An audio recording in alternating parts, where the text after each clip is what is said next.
출애굽기를 함께 쭉 계속 말씀을 함께 살펴보고 있습니다. 출애굽기 안에서는요, 가장 위대한 인물이 누구냐 하면 모세죠. 이스라엘 백성들에게 모세는 위대한 지도자입니다.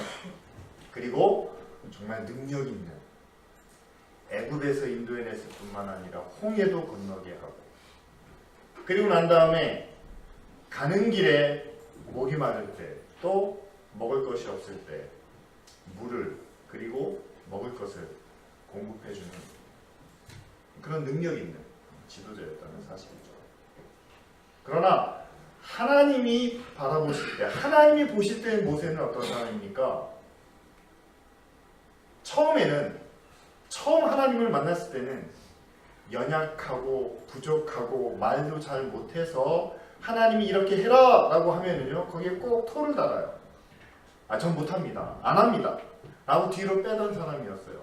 그런데 일단 애굽으로 보내심을 받은, 애굽으로 간 이후부터는 하나님께서 모세에게 말씀하신 것들을 하나씩 하나씩 굉장히 성실하게 지켜가는 사람이었습니다. 그리고 그것이 불가능해 보일지라도, 백성들이 막 원망하면서 모세를 욕할지라도 모세는 그 마음을, 그 백성들의 마음을 가지고 하나님 앞에 나와서 기도하면서 또 하나님이 그에게 말씀하시면 그 일을 있는 그대로, 문자 그대로 실천했던 사람이다. 자, 여러분 이제 보이십니까? 백성들이 바라보는 모세의 모습과 하나님이 바라보시는 모세의 모습이 다릅니다. 그러니까 다시 말하면 모세는 백성과 하나님 사이에 놓여있는 중간 다리와 같은 사람이에요. 그래서 우리가 중보자다라고 이렇게 이야기를 합니다. 중보자의 사전적 의미는 이거예요. 서로의 관계를 맺어주거나 아니면 관계를 유지시켜주는 사람을 우리가 중보자라고 합니다. 그러니까 쉽게 얘기하면 중매장이에요. 그렇죠? 중매를 통해서 만나셨으니까 그럼 중간에 누가 있잖아요. 소개팅을 할 때도 누가 소개를 시켜주잖아요. 자, 400년 동안 하나님 없이 살았던, 노예로 살았던 그들에게 모세가 와서 여호와 하나님께서 너희를 부르신다라고 말씀하신 겁니다. 그들을 소개시켜 준 거예요. 그게 중보자죠. 자, 이 중보자는요, 평상시에는 백성들의 말을 하나님께 전하고 하나님의 말씀을 백성들에게 전하는, 그게 소통의 역할을 감당하는 사람입니다. 그러니까 소통도 어려운 일이긴 하지만 그나마 괜찮아요. 그런데 여러분, 오늘 우리가 읽은 말씀을 보면 뭔가 좀 문제가 크게 생기죠. 모세가 하나님과 좀 긴 이야기를 나누기 위해서, 왜냐하면 앞으로 이제 하나님이 백성 가운데 함께 하시기 위해서 성막을 세우고 그들을 위해서 율법을 가르치고 뭐 이런 많은 내용들이 있기 때문에 좀 오랜 기간 동안 산 위에 하나님과 대화하며 있었는데, 그 기간 동안에 백성들이 꿍짝꿍짝꿍짝 해가지고 송아지를 만들었습니다. 그리고 그 송아지를 딱 세워놓고 난 다음에 이것이 우리를 애굽에서 인도해낸 하나님이다, 여호와다 라고 하면서 섬기면서, 그 당시 우상을 섬길 때는요, 우리처럼 이렇게 경건하게 예배를 드리는 것이 아니라 그 앞에서 먹고 마시면서 춤을 추고 크게 노래를 부르는, 그러니까 그런 일을 벌이고 있었던 거예요. 자, 그 모습을 하나님이 먼저 보셨습니다. 모세는 산 위에 있으니까 그 소리가 안 들렸겠죠. 하나님이 먼저 보시고 난 다음에 모세에게 이렇게 말씀하시죠. 야, 이 백성들은 목이 뻣뻣한 백성이구나. 그러면서 화가 나셨어요. 야, 이스라엘은 내가 한꺼번에 싹 쓸어버리고 이제는 너 모세를 통해서, 네 후손들을 통해서 내가 큰 나라를 만들겠다 라고 이렇게 말씀하십니다. 그러니까 모세가 순간적으로 긴장하게 되죠.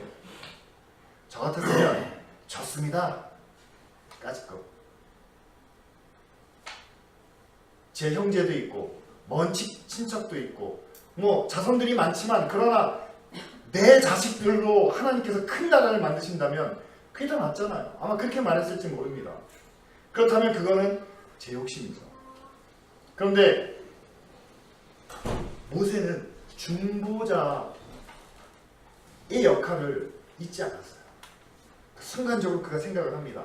만약에 하나님께서 지금 이 순간 이 시내산 앞에서 이스라엘 백성들을 싹 진멸하신다면 나중에 하나님의 백성은 모세를 통해서 큰 나라를 이룰 수 있습니다. 그러나 지금 이 순간 이스라엘을 진멸해 버리신다면 무슨 생각이 제일 먼저 드냐면요, 이스라엘 백성들이 여기까지 이 시내산까지 오는 데 있어서 가장 피해를 본 사람이 누구냐면 애굽 사람들입니다. 10번의 재앙, 마지막 재앙을 통해서 자기 큰아들까지 다 죽었어요. 그리고 홍해 앞에서 그들을 쫓아가는 군대와 바로왕까지도 다 전사했습니다. 그러니까 이스라엘만 생각하면 이가 갈리죠. 바득바득 이가 갈립니다. 그런데 그럼에도 불구하고 이스라엘을 건드리지 못하는 이유는 여호와 하나님이 우리에게 그렇게 큰 화를, 재앙을 주셨는데 우리가 감히 어떻게 이런 마음을 갖고 있습니다. 그런데 멀리서 소식이 들려오는 거예요. 그들이 시내산까지는 잘 갔는데 시내산에 갔더니 또 그들이 하나님을 거역해서 하나님께서 그들을 싹 없애셨더라. 그 소식이 들리면 애굽이 뭐라고 하겠습니까? 거 봐라. 하나님을 욕하든지 이스라엘을 욕하든지 니네도 그럴 줄 알았다. 신나서 나갔지. 우리 큰아들이 죽을 때 니네들은 우리는 안 죽었다 그러고 나갔지. 잘됐다. 그러면서 하나님을 향해서는 거봐라, 하나님도 어쩔 수 없네. 자기 백성이라고 데리고 나가더니 결국 거기 가서 다 죽여버리네. 의로운 신이 아니라는 거죠. 이 말로 모세가 하나님의 마음을, 여호와의 마음을 이제 돌이키게 돼요. 그리고 한 가지 더, 하나님께서 아브라함에게도 그리고 이삭에게도 그리고 야곱에게도 약속해 주시지 않았습니까? 내가 너희 자손을 하늘의 별처럼 많게 하고 또한 내가 허락한 이 땅을 너희 자손들에게 주어서 영원한 기업이 되게 하시겠다고 약속하지 않았습니까? 그 약속을 기억해 주옵소서. 자, 그래서 모세가 이제 하나님의 마음을 돌렸습니다. 하나님께서 그 화를 거두셨어요. 그래서 이제 모세에게, 그래, 내가 이스라엘에게 약속한 그 언약을 기억해서 그 언약을 아주 10가지 항목으로 딱 요약해 놓은 그것을 우리가 알고 있는 10계명이죠. 그것을 2개의 돌판에 새겨서 그 돌 자체를 하나님이 만드시고 또한 하나님이 직접 그것을 새겨서 모세의 양손에 들려서 산 아래로 내려가게 하십니다. 중보자의 첫 번째 역할은 성공적이었어요. 하나님의 노를, 하나님의 진노를, 하나님의 재앙을 돌이켰습니다. 그리고 하나님으로부터 받은 그 언약의 증거 2개의 돌판을 들고 이제 모세가 이스라엘 백성들을 향해서 내려오는데, 내려오면서 보니까 여호수아가 먼저 소리를 듣고, 아니 이게 웬 소동입니까? 저들이 싸우는 거 아닌가요? 그런데 모세는 알았습니다. 이거는 싸우는 소리도 아니고 이거는 노래하면서 춤추는 소리구나. 산 중간쯤 내려와서 보니까 금송아지가 보였겠죠. 백성들이 그 주위에서 뛰어노는 것을 모세가 봤겠죠. 그러면서 그가 내려오면서 그 하나님께서 주신, 여러분 이스라엘 백성들이요, 여러분 하나님을 얼마나 거룩하게 여겼냐면 그들이 손으로 만든 언약궤를요, 그들은 아무도 만지지도 못합니다. 아무도 건드리지도 못해요. 자기가 만들어 놓고서 거룩하다라고 여기는 겁니다. 그런데 하나님께서 돌판을 만드시고 하나님께서 직접 새기신 거예요. 그거를 모세가 들고 내려오는데, 내려오다 보니까 백성들이 지금 춤추고 난리가 난 거예요. 그런데 그 자리에서 모세가 진노해서 화를 내며 그 돌판을 던져서 깨뜨려 버립니다. 자, 이 상황을 가지고요, 어떤 신학자들이 이야기합니다. 하나님이 용서하셨는데 왜 모세가 지가 화를 내냐는 거죠. 자, 앞에서 하나님은 그들의 죄를, 그들이 그렇게 하는 것을 보고 진노하셨지만 그 화를 푸시고 그 뜻을 돌이키셨다는 거예요. 하나님이 이미 용서하셨다는 거예요. 근데 모세는 그걸 들고 내려오면서 지가 중간에 서서 중보해서 하나님의 진노를 누그러뜨렸으면서도 자기는 그것을 보고 화가 나가지고 돌판을 깨뜨렸다는 거죠. 왜 지가 화를 내냐는 거예요. 이렇게 말하는 신학자들도 있습니다. 근데 여러분, 중보자의 역할은 2가지. 여러분, 한쪽 위주로 중보하는 사람은 없죠. 양쪽을 다 해야만 됩니다. 그러니까 모세의 역할은 첫 번째, 하나님의 마음을 돌리는, 하나님의 진노를 누그러뜨리는 일을 1차적으로 성공을 했어요. 이제 두 번째로 그가 산 아래로 내려와서 우상을 만들어 놓고 그 주위에서 춤추는 백성들을 바라보면서 이제 두 번째 중보자 모세의 역할은 뭡니까? 백성들의 마음을 돌이켜야 되는 겁니다. 보이지 않는 하나님, 산 위에 계신 하나님 대신에 그들이 보이는 금송아지를 만들어 놓고 이거 하나님이다, 이것을 위주로 해서 춤추고 노래하며 그것을 즐기고 있는 그 백성들의 마음을 이제 다시 산 위에 계신 하나님께로 돌이켜야 되는 것이 중보자 모세의 역할이에요. 그러다 보니까 여러분 어떻게 하겠습니까? 만약에 여러분들이 모세라면 생각해 보니까요, 저 같아도 돌판을 던져버렸을 거예요. 왜냐하면 그들에게 말이 통했습니까?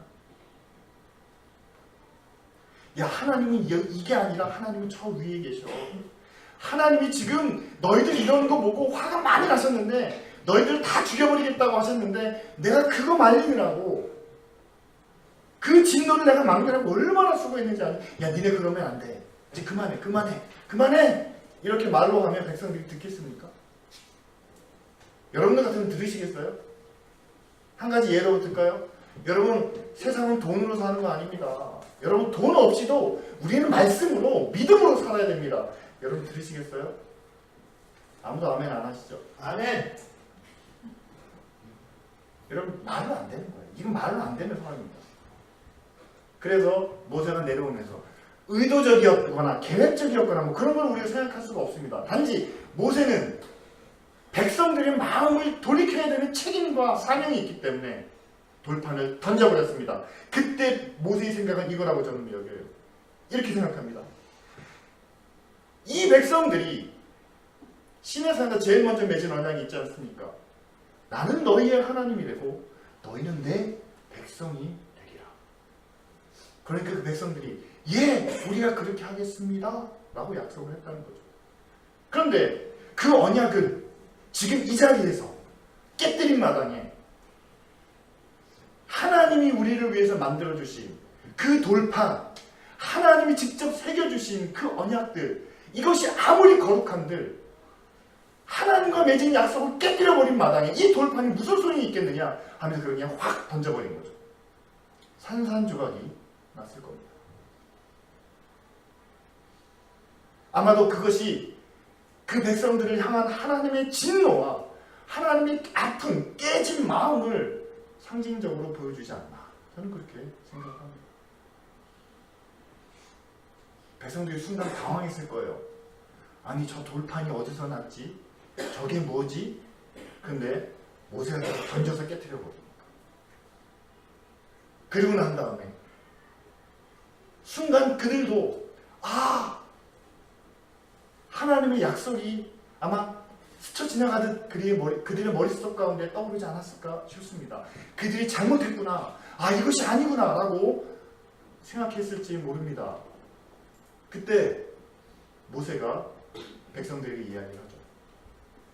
너희들이 만들어 놓은 그 금송아지를 불에 태우고 다 갈아서 물에 타서 먹게 합니다. 무슨 의미가 있을까요? 이건 아무것도 아니다라는 거죠. 당시의 고대 우가림 문헌에 보면은요, 더럽고 지저분하고 불의한 것을 너희 가운데서 완전히 없앤다, 지워버린다 라고 했을 때 세 가지를 합니다. 불태우고 갈아버리고 그것을 물에 타서 먹는 거예요. 그러니까 고대의 방식입니다. 그러니까 너희들이 만들어 놓은 것, 이거는 불의하고 추하고 악한 거다라는 것을 그들에게 강하게 심어주기 위해서 태우고 갈아서 물에 타서 먹게 하는 거죠. 그래서 그들로 하여금 그들이 만든 것, 그들이 섬겼던 것은 아무것도 아니고 이제 우리는 오직 살아계신 저 산 위에 계신 여호와 하나님만 섬겨야 한다 라는 것으로 백성들의 마음을 모세가 이제 변화시키기, 돌이키기 시작했다는 사실이죠. 그런데 여러분, 안타까운 것은요, 이렇게 했음에도 불구하고 이것마저도 받아들이지 않는 사람들이 있다는 겁니다. 이것 가지고도 부족한 사람들이 있어요. 오늘 우리가 막 그 말씀을 참 읽진 않았는데 25절에 보면은요, 백성들 가운데 방자한 사람들이 있다는 겁니다. 방자하다라는 말을 영어에서는 그냥 being wild라고 해요. 막 거칠어진 거죠. 그 다음에 out of control이라고 썼습니다. 통제가 안 되는 거예요. 저는 그렇게 해석을 해봤습니다. 그들이 마음으로 섬겨야 하는, 그들이 절대적으로 섬겨야 하는 그 하나님을 금으로 만들어 놓고 그것을 바라보며 그것을 섬기다 보니까 하나님이 아무것도 아닌 것처럼 여겨지는 겁니다. 아, 하나님 내가 봤어, 이렇게 얘기하는 거죠. 저기 가면 송아지가 있는데 그 앞에 가서 빌고 제사드리고 예배하고 엎드리면 복을 주시더라. 너 저게 하나님이야. 그렇게 하나님을 자기 마음대로 뜻대로 이렇게 규정해버리고, 아, 내가 필요하면 가서 섬기면 돼 라는 그런 마음을 갖게 됐다는 거죠. 하나님이 더 이상 전지전능하시지 않은 겁니다. 하나님이 나에겐 절대적인 존재가 아닌 겁니다. 그냥 시시때때로 섬기면 되고 시시때때로 찾아가면 되는 그런 존재가 됐다는 겁니다. 이것을 성경에서 아마 방자하게 되었다라고 이렇게 표현하죠. 그러니까 그런 하나님을 섬기다 보니까 모세가 와가지고 야, 이거 하나님 아니야, 갈아 마셔 라고 했는데도, 아, 그래도 내가 필요하면 뭐가 있어야 되는데. 그때 모세가 여호와 편에 선 사람이 누구냐라고 했을 때 레위 지파가 앞으로 나옵니다. 그래서 이 레위 지파를 명령해가지고 그 방자한 사람들을 직결처분하게 하죠. 그날 3,000명의 생명이 희생을 당합니다. 여러분, 하나님 편에서 모세가 하나님의 마음을, 하나님의 뜻을 돌이켜 이스라엘을 구원하는 역할을 했습니다. 마찬가지로 이제는 백성들의 편에 와서 백성들의 마음을 다시 하나님께로 돌려야 그것이 중보자의 역할이에요. 그저 하나님 앞에 가서 하나님, 우리 백성들을 불쌍히 여겨주시옵소서. 저들이 얼마나 아파하고 있습니까? 저희들이 얼마나 힘들어하고 있습니까?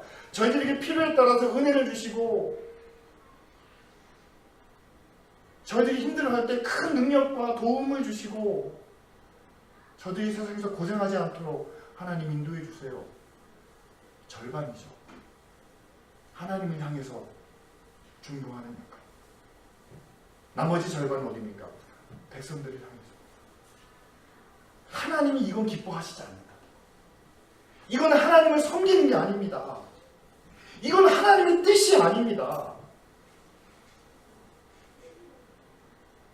하나님이 우리를 만드신 목적이 있고 하나님 여기까지 인도해 주신 뜻이 있는데, 이렇게 하는 건 하나님께서 기뻐하시지 않습니다. 여러분, 그것이 중보자의 역할이다. 오늘 말씀을 보면 모세는 이 중보자의 역할을 그래도 성실하게 충성스럽게 잘 감당하죠. 하나님의 진노를, 하나님의 화를 돌이키게 하고, 백성들을 향해서는 그들의 죄를 깨닫게 합니다. 그들을 뉘우치게 합니다. 그들을 다시 하나님께로 돌아오게 합니다. 그런데 하나님께 돌아와라 해도 돌아오지 않는 사람들에 대해서, 아웃 오브 컨트롤이 된 사람들을 향해서 그 당시에는 레위 지파를 통해서 바로 처결하게 하신다는 것입니다. 여러분, 모세가 하나님의 충성스러운 중보자였다면 지금 우리를 위해서는요, 우리를 향한 중보자는 모세가 아닌 하나님의 아들 예수 그리스도가 우리의 중보자가 되어주십니다.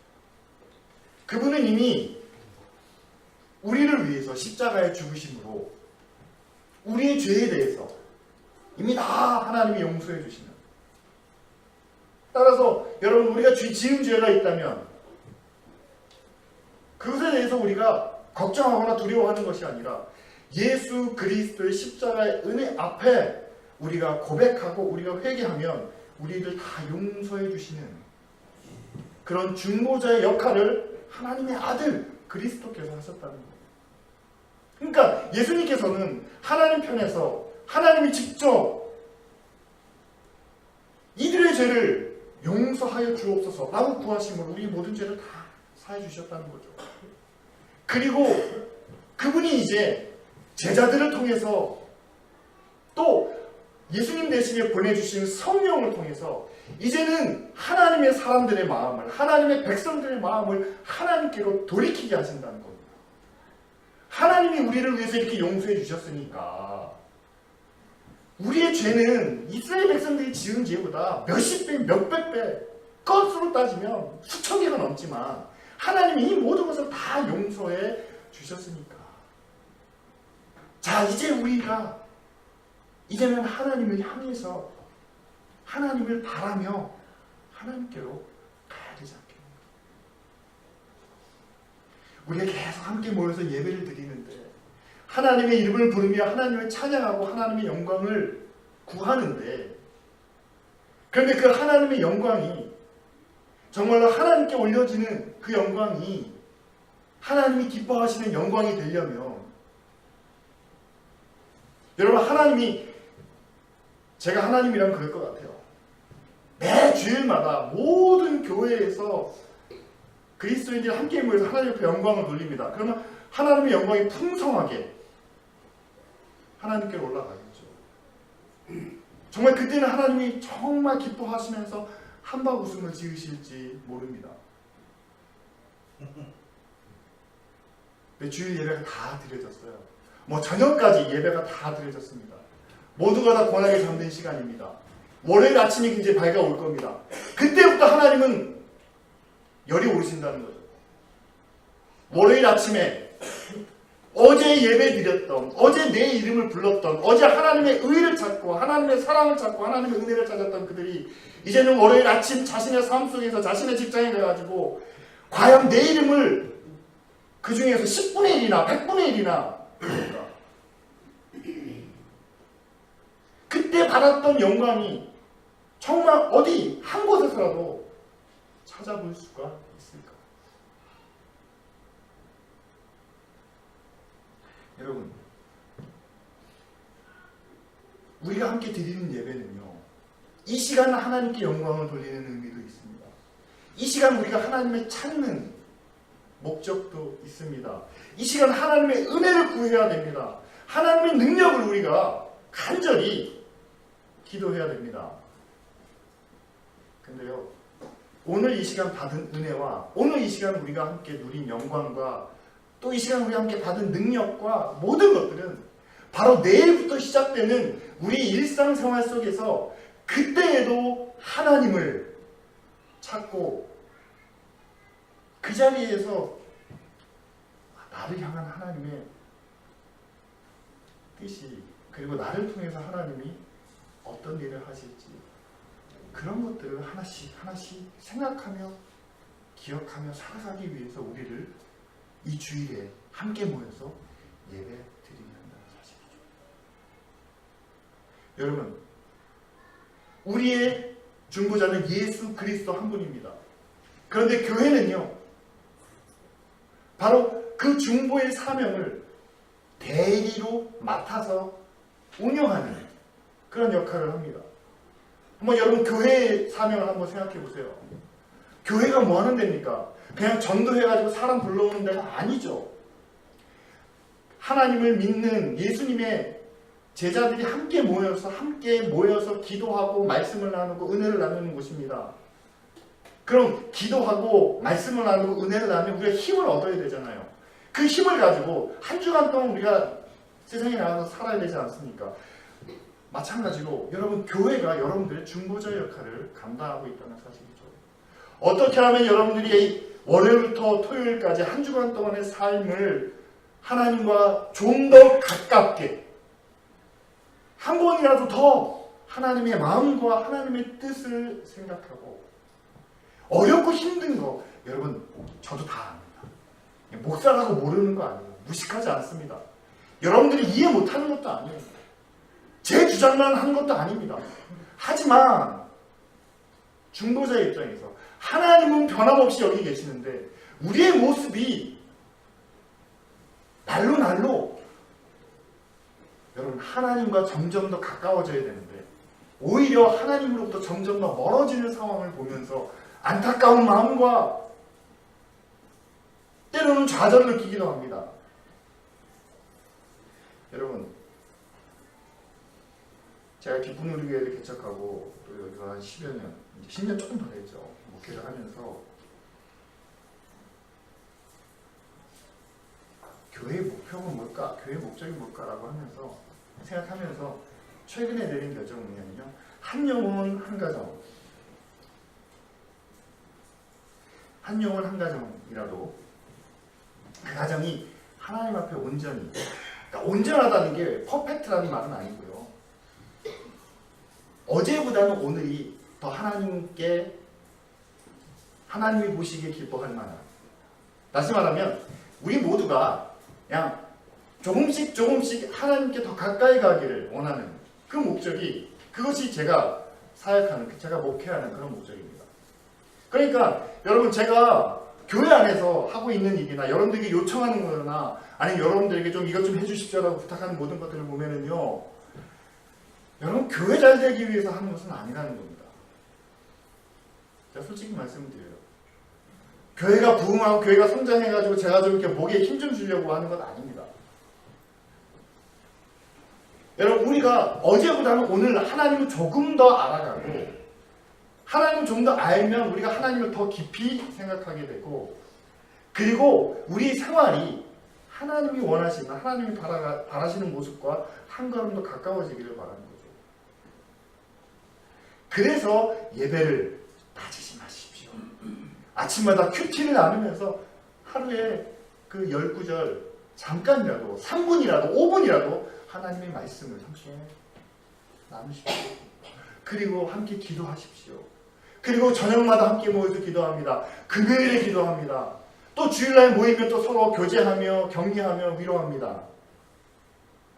그러면서 오늘 광고에도 나오잖아요. 성경 1년에 한 번 읽는 거 잘 하셨습니다. 이제는 우리가 성경을 조금 더 확실하게, 분명하게, 체계적으로 하기 위해서 한번 구절을 한번 암송하는 일을 하려고 합니다. 그러면은요, 그런 분들이 계세요. 여러분들은 아닙니다. 이 안에는 그런 분들 안 계실 거라고 생각합니다. 그런데 참, 왜 저런 것까지 시키나? 여러분, 목사로서 어느 성도님들에게 아니면 누구에게 이렇게 격려하고 위로하면서 뭔가 함께 동참하려고 하면은요, 크게 4가지 반응, 부정적인 4가지 반응이 있습니다. 첫 번째는 시큰둥한 반응이에요. 아니, 목사님, 예수 믿으면 구원받고 천국 가는 거 맞죠? 그럼 예배 드리면 되죠? 그게 다 아닌가요? 또 교회가 거짓말하는 건가요? 이렇게 초보 교리적인 그런 반응을 보이는 분들이 계세요. 두 번째는요, 약간 종교적인 반응입니다. 뭐냐면, 목사님 저 할 만큼 다 했어요. 예배도 드리고 헌금도 하고 뭐 봉사한다 그러면 같이 참여도 하고 기도시키면 기도도 하고, 요즘 세상에서 얼마나 살기가 힘든데 여기다 더 뭐하라는 겁니까? 마치 무슨 율법 하나 더 추가로 얻는 것처럼. 세 번째는 좀 특이한 반응인데요. 아니, 전지전능하신 하나님이 우리 쪽으로 오시면 되지 왜 우리를 굳이 하나님 편으로 옮기시려고 합니까? 우리가 여기서 이쪽으로 옮기는 게 얼마나 힘든데, 우리는 약하고 부족하니까 힘드니까 하나님이 이쪽으로 오시면 되지 않습니까? 하나님이 내 환경을 바꿔주시면 되지 않습니까? 이러면서 오히려 하나님 앞에 대드는 그런 반응도 있고요. 마지막으로는 이런 분들은 이제 교회에 대해서 좀 통달하신 분들이에요. 뭐라고 하면 예 알겠습니다. 근데 딱 뒤돌아서서는 저거는 어디나 다 하는 말이에요. 누구나 다. 목사가 늘 하는 말이니까 그냥 예 라고 나는 그냥 나대로 살면 돼.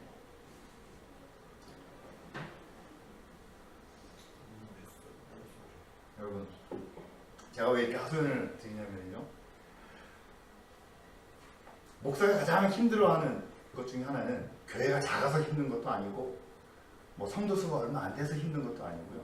가장 힘든 건 뭐냐면 함께 말씀을 나누고 함께 은혜를 나누고 함께 기도하는데 바뀌지 않는 모습이 힘듭니다. 달라지지 않는 모습이 힘듭니다. 그건 뭐냐면 마치 제가 그런 느낌을 받아요. 하나님은 그냥 고집센, 돈 많고 능력은 있지만 고집센 뒷방 늙은이 같고, 목사는 그 앞에서 하나님을 등에 업고 교인들을 마구 착취하고 힘들게 하고 뭔가를 요구만 하는 그런 갑질하는 변태처럼 느껴진다고 사실. 원하지 않는 사람을 일부러 끌어내는 것 같아요. 하기 싫은데 억지로 시키는 것 같아요.